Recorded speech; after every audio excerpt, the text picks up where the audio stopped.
Lucas capítulo 10, versículo 25, y dice la palabra: he aquí un intérprete de la ley se levantó y dijo para probarle: Maestro, ¿haciendo qué cosa heredaré la vida eterna?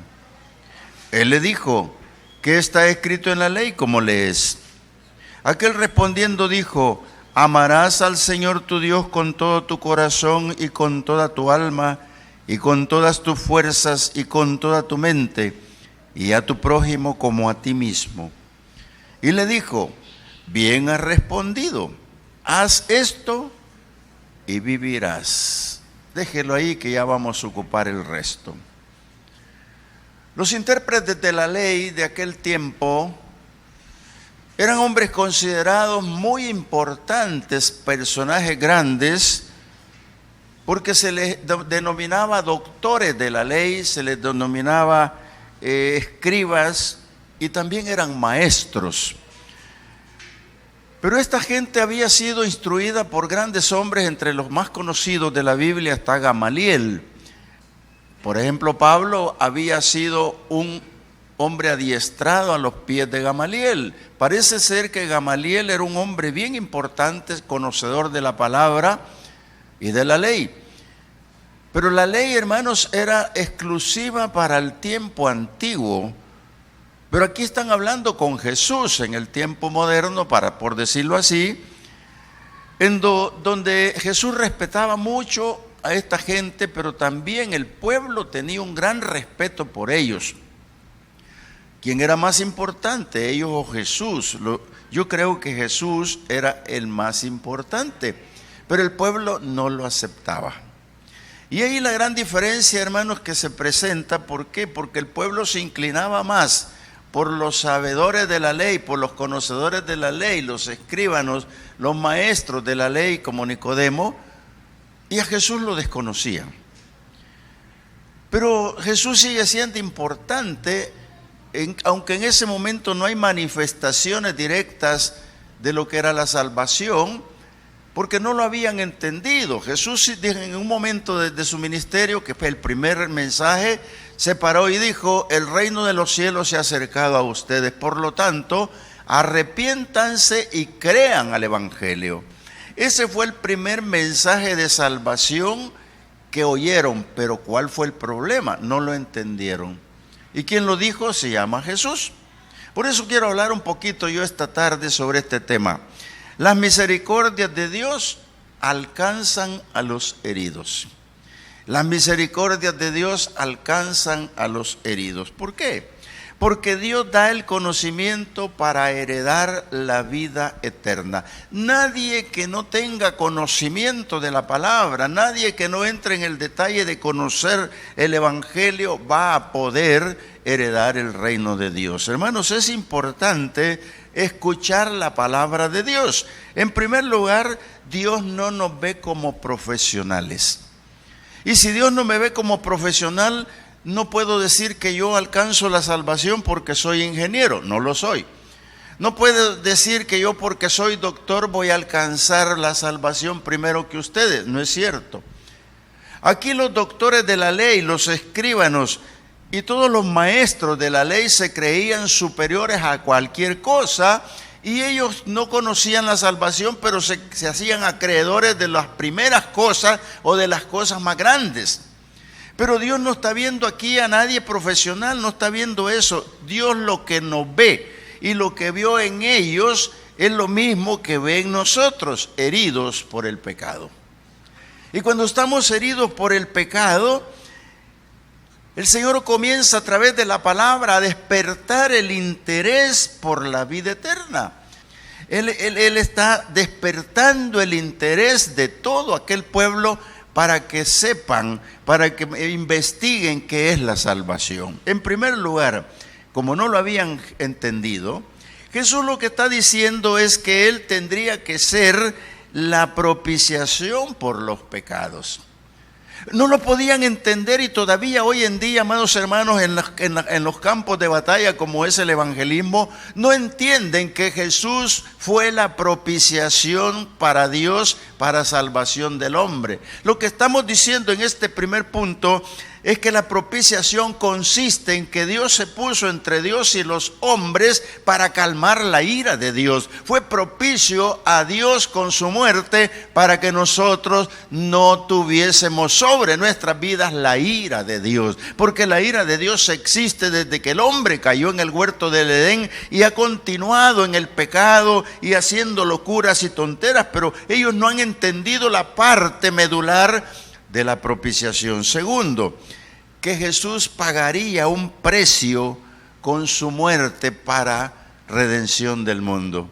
Él siempre estuvo diciendo en sus predicaciones que era necesario que Él padeciera, que fuera entregado y que muriera y resucitara para poder tener el privilegio de ser el primero en resucitar para que usted y yo podamos resucitar. Entonces el pago del precio con su muerte fue por el pecado del hombre. Aquellos heridos por el pecado, ahora al conocer este término de Jesús en sus prédicas, se están dando cuenta que están entrando en la salvación voluntariamente y eso los hace herederos del reino de Dios. Pero qué importante, porque la tercera parte que no entienden, que la sangre sería la expiación por el pueblo. Fíjense que la ley antigua vivían por los animales sacrificados, vivían por la sangre de los toros, vivían por la sangre llevada al altar de un animal en el sacrificado. Pero ellos están con la ley y están hablando de herencia, quiere la herencia este muchacho, pero no ha entendido la expiación. La expiación del Antiguo Testamento consistía en que usted llevaba un animalito, lo sacrificaban y hacían un ritual y usted quedaba cubierto de su pecado por un año. Al año usted tenía que venir de nuevo y hacer lo mismo si había pecado. Algunos sinvergüenzas no iban ni una vez al altar con un animal porque el pecado ni lo notaban. Pero que Jesús está frente a ellos, por eso no los ve como profesionales ni grandes hombres de la ley, los ve como heridos por el pecado. Pero este muchacho que está hablando con él ahora y que lo vamos a ver más adelante, no lo ha entendido y por eso le dijo, ¿qué está escrito en la ley? ¿Cómo lees? Y vamos a ver esa parte. Los doctores de la ley, hermano, y los escribas y los maestros eran ignorantes. Estaban heridos por el pecado, pero no lo entendían. Uno de ellos fue Nicodemo, que llegó a frente al Señor con ínfulas de grandeza y se bajó un poquito en un momento, pero no del todo, cuando le dijo: Maestro, sabemos que vienes de Dios, porque las cosas que tú haces, nadie las hace si Dios no está con él. Al menos ese reconocimiento fue grande de Jesús. Pero ¿qué pasó con Nicodemo? El Señor no le contesta nada bueno en el aspecto de decirle: gracias, Nicodemo, gracias porque reconoces eso. No, para nada. Tienes que nacer de nuevo. De inmediato se fue a la salvación, de inmediato se fue porque lo vio herido a Nicodemo, lo vio en un estado de calamidad, le hizo un escáner y dijo: este hombre es pecador y viene aquí ante mí, aprovecho de ponerle la palabra. Por eso es que ahí nace el versículo que le dio la vuelta al mundo, Juan 3:16, que dice: porque de tal manera amó Dios al mundo que dio a su Hijo único para que todo aquel que en él crea no se pierda y tenga vida eterna. Nace por el discurso a Nicodemo. Pero hermano, Nicodemo pasó por ahí, pero por el interés mostrado, el Señor le pregunta al escriba: ¿qué interpretas de la ley para ti? Hermanos, esta es una pregunta que tenemos que tener vigente nosotros. ¿Qué interpretas de la ley para ti? Aquí dice que le dijo que está escrito en la ley, ¿cómo lees? Pero ya en interpretación hermenéutica le dice: ¿qué interpretas de la ley para ti?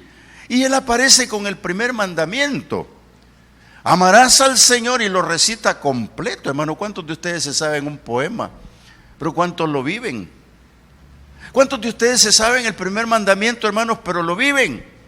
Porque dice: amarás al Señor tu Dios con toda tu alma. Es una entrega total del alma. Y todavía tiene un agregado el mandamiento que dice: y a tu prójimo como a ti mismo. Note usted la diferencia grande. Amarás al Señor tu Dios y a tu prójimo como a ti mismo. La gran diferencia la marca, hermanos, de que a Dios no lo vemos, pero a los que están ahí sí. Pero nosotros tampoco sabemos cuánto los amamos. El amor al prójimo es una gran diferencia, hermanos, que vamos a estar mirando siempre. Por eso es que la iglesia que ofrenda amor al prójimo es una iglesia prosperada y bendecida por Dios, porque la iglesia que no bendice al prójimo es una iglesia que está en calamidad, hermano. Por eso es que cuando usted bendice a alguien y el Señor le puso que le dé eso a alguien, eso no viene de usted, hermano, eso viene de Dios. ¿Sabe por qué quiere hacerlo? Dios tiene dos tipos de bendiciones: la que recibe el que le da a usted, y el que se la dio tiene doble bendición porque se dejó usar por el Señor. Ese es el amor al prójimo. Y uno a veces no sabe, hermano. Fíjese, de repente a uno le puede decir a alguien: mira, aquí está este billete, te lo doy. Y uno se queda alarmado: ¿y a mí por qué y cómo?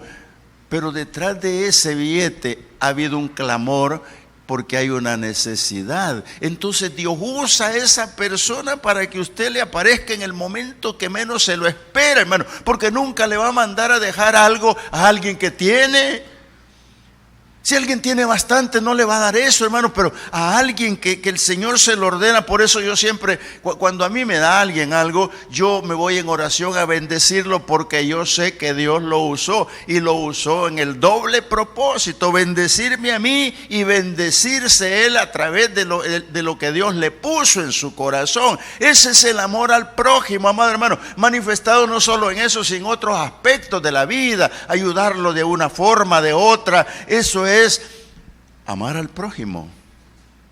Entonces, si este es el primer mandamiento, me está diciendo: amarás al Señor tu Dios con toda tu mente, con toda tu alma, con toda tu fuerza, con todo lo que tienes, y a tu prójimo como a ti mismo. Me está diciendo que yo puede ser que esté haciendo egocéntrico, amándome a mí mismo, amando mi dinero, amando las cosas que tengo, amando todo, hermano, y acaparando, pero no dando a mano abierta al prójimo.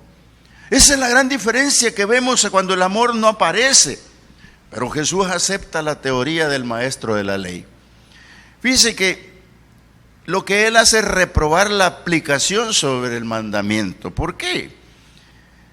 Leer y guardar es una memoria.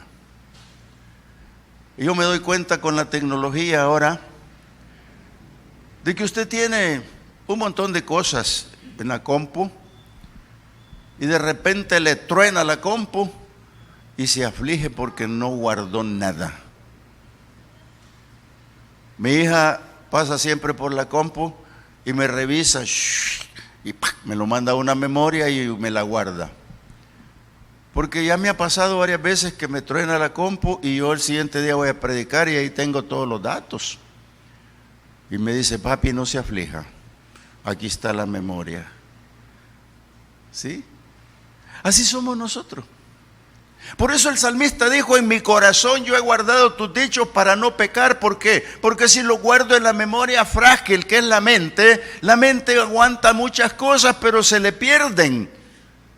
Entonces, amado hermano, cuando usted baja al corazón las cosas, hay un cambio radical en su vida, porque viven en el corazón donde está prácticamente el amor al prójimo, y ahí es donde usted se va a guardar todos los documentos. Pero no guarde el versículo como lo guardó este escriba. Lo guardó pero porque se lo sabía de memoria, fue lo primero que recitó, pero eso es una memoria frágil, amado hermano. Eso no es lo mismo que practicar el amor.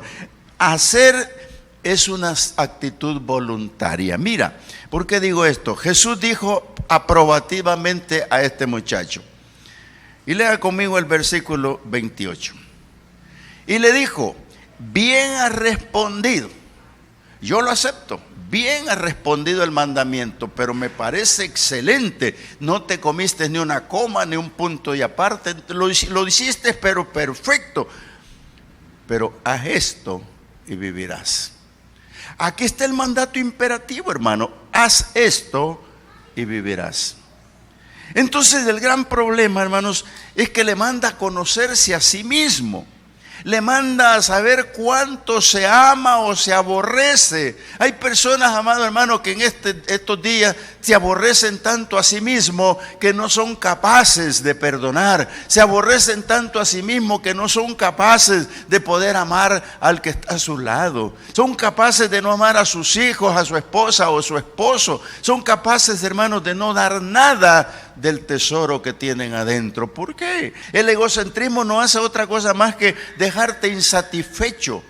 El egocentrismo lo que va a hacer es que tú no hagas nada, absolutamente nada. Por eso es que el escribano, mira bien que cuando el Señor le dice y le dijo, bien he respondido, haz esto y vivirás. Mire lo que dijo él, el 29. Pero él, queriendo justificarse a sí mismo, dijo a Jesús, ¿y quién es mi prójimo? Oiga, hermano, vamos a amanecer aquí con este muchacho. ¿Por qué? Cuando él dice que quiso justificarse a sí mismo, lo que él quiso decir es, no estoy satisfecho con lo que me has dicho, dímelo de otra forma. Eso es lo que se interpreta cuando se quiso justificar a sí mismo, y lo que está diciendo, yo soy un maestro de la ley, yo soy un escriba, yo soy doctor en la ley, a mí no me satisface que me digas eso, yo quiero entenderlo de otra manera, y esta forma que me lo has dicho no me satisface. Y Jesús lo entendió, y se llama ignorancia. Se llama ignorancia. ¿Por qué te digo que se llama ignorancia? Sencillamente, hermanos, porque cuando no se interpreta la palabra a la luz del corazón y la mente, no vamos a ninguna parte. Por más que te diga que ames a tu prójimo, no lo vas a lograr si no lo perdonas primero. Jesús nos pone a todos en el camino a la vida eterna. Y quiero leer lo que dice Lucas 10:30. Estamos ahí mismo en la parábola, ¿verdad? Dice el 30. Respondiendo Jesús dijo, un hombre descendía de Jerusalén a Jericó y cayó en manos de ladrones, los cuales le despojaron e hiriéndole se fueron dejándole medio muerto. Hermano, Jesús lo que nos trae con este relato es un desafío, amar al prójimo. Es un reto que nos pone para amar al prójimo, porque ese hombre que está ahí en el suelo está expuesto a la misericordia de Dios porque está asaltado y herido. Aquí no está herido por el pecado, aquí está herido físicamente porque los ladrones lo han de haber apuñalado. Los ladrones le han de haber hecho alguna herida que lo dejaron tendido y dice la palabra medio muerto. Y cuando está medio muerto es porque no se puede parar, hermano. Cuando una persona tiene un accidente en cualquier momento de motocicleta, de automóvil, y el primer instinto es pararse y no se puede, está quebrado. Y en ese momento comienza el problema de quién me ayuda, quién se levanta para ayudarme, quién viene. Y hermano, ahí es donde la gente no quiere hacer nada y no le interesa. ¿Por qué? Porque no hay amor al prójimo, no hay ese despertar por salvar una vida. Mira, me cuentan de un muchacho que estaba atropellado y dice mi cuñado que le gritaban ahí, no te mueras, no te cierres los ojos, aguanta, aguanta, aguanta, ya viene la ambulancia, no te duermas. Pero el muchacho murió diciéndole, Señor, perdóname lo que yo haya hecho malo. Pero el amor al prójimo está ahí, hermanos. Cuando ves la necesidad, tú te conviertes en el prójimo de aquel que está necesitando, que no se puede parar. Ese hombre está expuesto a la misericordia de Dios porque no hay otra, pero está imposibilitado y a punto de morir. Entonces está expuesto a personas que le puedan ayudar. Y aquí en esta enseñanza de esta narración, nosotros metemos al sacerdote y al levita y nos comemos al sacerdote y al levita. Mejor comámonos nosotros mismos, hermanos, porque sin ser sacerdotes ni levitas, a veces no movemos la mano por ayudar al prójimo, no nos levantamos, aunque lo veamos en la situación más difícil, pero estamos diciendo, amarás al Señor tu Dios con toda tu mente, con toda tu alma, con todo tu corazón, y al prójimo como a ti mismo. Pero eso solo es una política poesía, una recitación de poesía o rezo, si quiere llamarle, pero es en el momento oportuno cuando nos tenemos que levantar para ayudar al prójimo. Y en la iglesia hay muchos prójimos de los prójimos en grandes necesidades, y nosotros no nos damos cuenta que dependen exclusivamente de Dios. Y en base a que creemos que dependen de Dios, no los tocamos ni los ayudamos. Voy a orar por ti y que Dios te bendiga, que Dios te socorre. Y el Señor te está poniendo en tu corazón otra cosa. Pero es que no lo he entendido.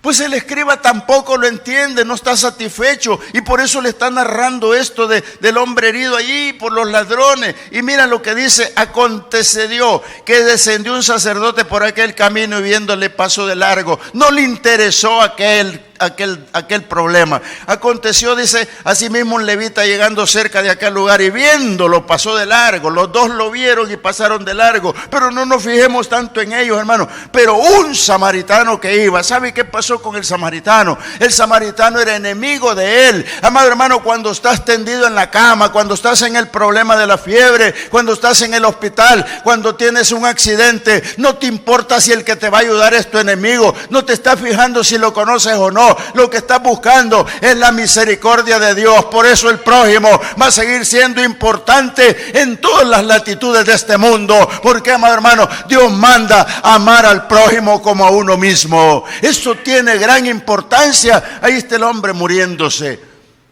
y entre más minutos pasan, más cerca de él está la muerte.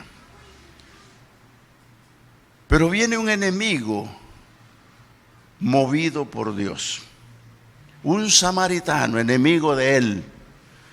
Se decían perros entre sí. ¿Qué es lo que usó Dios con el samaritano? Quiero que leas conmigo Proverbios 27:3. Perdón, 3:27. Proverbios 3:27. No te niegues a hacer el bien a quien es debido, cuando tuvieres poder para hacerlo. No digas a tu prójimo, anda y vuelve, y mañana te daré, cuando tienes contigo que darle. Qué interesante. Pero digo qué interesante, ¿por qué? Porque Dios va a buscar a personas no altruistas, sino personas que tengan características como las que voy a mencionar. La primera, la susceptibilidad al dolor ajeno. La susceptibilidad al dolor ajeno, hermanos, implica que tú vas a hacer cualquier cosa por el que está en crisis. Vas a hacer cualquier cosa por aquel que está necesitando que lo ayuden, por aquel que está clamando, Señor, ayúdame. Y Dios va a tocar a esos que son susceptibles del dolor ajeno. Segunda, y te digo esto porque fue necesario, hacer el bien a quien corresponde hacerlo. Yo pregunto esta noche, ¿necesitaba el herido del camino a alguien? Y usted va a responder sí. Pero pasaste por ahí y no hiciste nada. Sí. ¿Pero por qué se lo dejaste a otro pudiendo hacerlo tú? No sé. Pero dice la palabra que Dios busca aquel que puede hacer el bien cuando corresponde hacerlo. Y de eso cuesta encontrar. Y la tercera parte es no ser tacaño con lo que tiene. Hermano, ¿lo dije bien? No ser tacaño con lo que tiene. Ese samaritano lleva dinero, lleva caballo, lleva aceite, lleva vino, lleva dinero. Bien pudo haberse ido y no me interesa que se muera.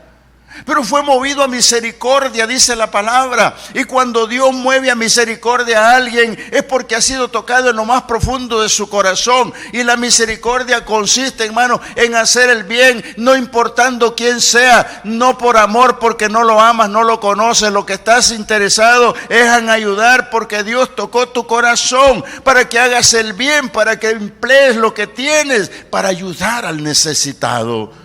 Ahí Dios está tocando el corazón del samaritano, lo está tocando, hermano, porque tiene cómo hacerlo. Posiblemente el sacerdote no tenía vino, ni aceite, ni dinero. Posiblemente no iban a caballo, y el levita tampoco, pero no me interesa. Me interesa cuando Dios toca a la iglesia, cuando Dios te toca a ti, para poder elaborar esta faena de ayudar al prójimo, amado hermano. Esto es más que interesante. Mira, el samaritano, primero dice, versículo 34, vendó sus heridas.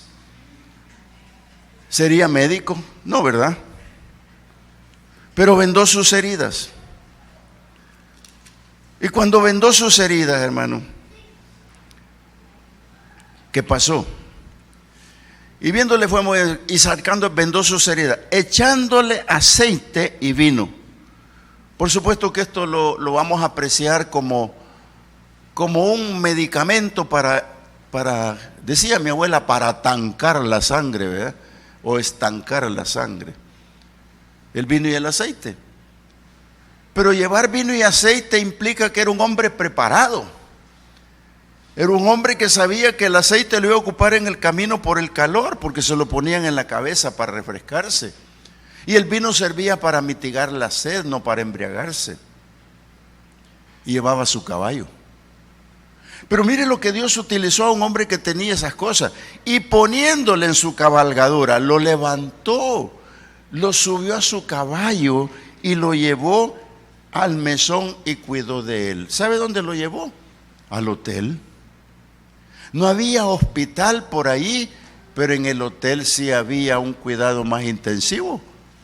Porque el mesón era el hotel de ellos para aquel tiempo. Como hoy en día hay hostales, hay hoteles de 1, 2, 3, 4, 5 estrellas.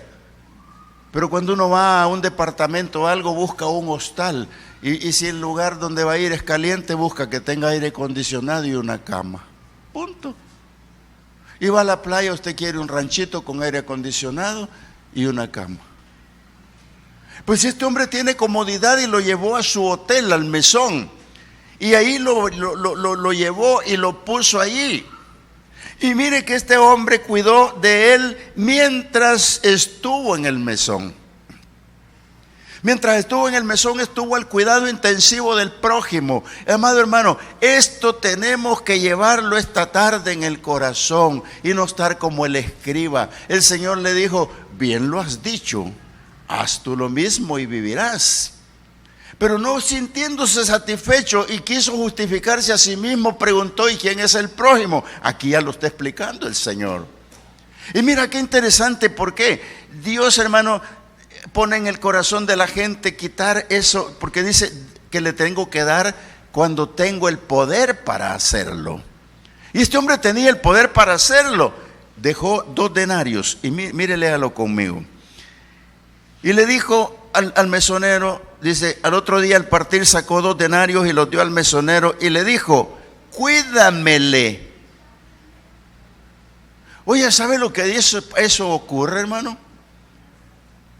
Este hombre se encariñó del herido y dije, cuídamelo. Es como que dice, es mío. Yo lo rescaté, de mí depende si vive o muere. Yo lo rescaté, cuídamele. Dios lo que desea, hermano, es que expresemos con hechos las cosas. Dios desea acciones sobre el mandamiento. Las acciones sobre el mandamiento que estamos hablando, el que ama a Dios, ama a su hermano. El amor mueve el poder de Dios. El intérprete de la ley está entendiendo, pero entendiendo poco. Y ahora quiere saber quién es el prójimo. Y mira, Jesús le manda a imitar al samaritano. Dejarse tocar por Dios y hacer lo que Él pone en el corazón. Estar satisfecho por la obra que realiza. Yo te quiero decir, amada iglesia, Cuando nosotros ayudamos al prójimo desinteresadamente, dice la palabra que el que a Dios da, prestado es. El que a Dios da, prestado es. Te voy a leer lo que dice Mateo 6, 19, 21. Dice: no hagas tesoros en la tierra, donde la polilla y el orín corrompen, y donde ladrones minan y hurtan, sino haceos tesoros en el cielo, donde ni la polilla ni el orín corrompen, y donde ladrones no minan ni hurtan. Porque donde esté vuestro tesoro, ahí estará también vuestro corazón. Lo que hablamos nosotros, que Santiago pelea por las obras. Nadie se salva por las obras. El samaritano mismo no se iba a salvar por lo que hizo con el herido. El herido no se iba a salvar por lo que le hizo el samaritano.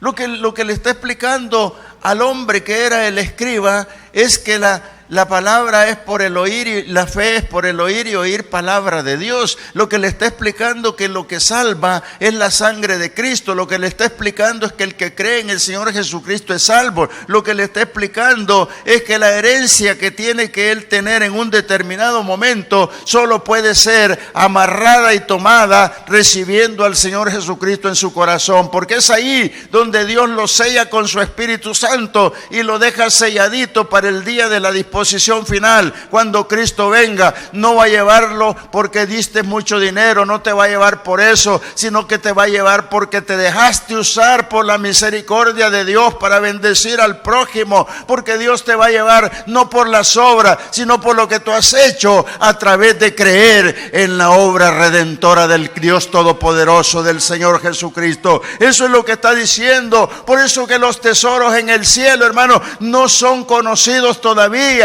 pero tú los vas a conocer un día, y Dios te va a poner las obras que hiciste por la fe que tenías en el Señor Jesús. Mira, el Padre va a usar siempre la misericordia para el mundo. Envió a su Hijo para la salvación.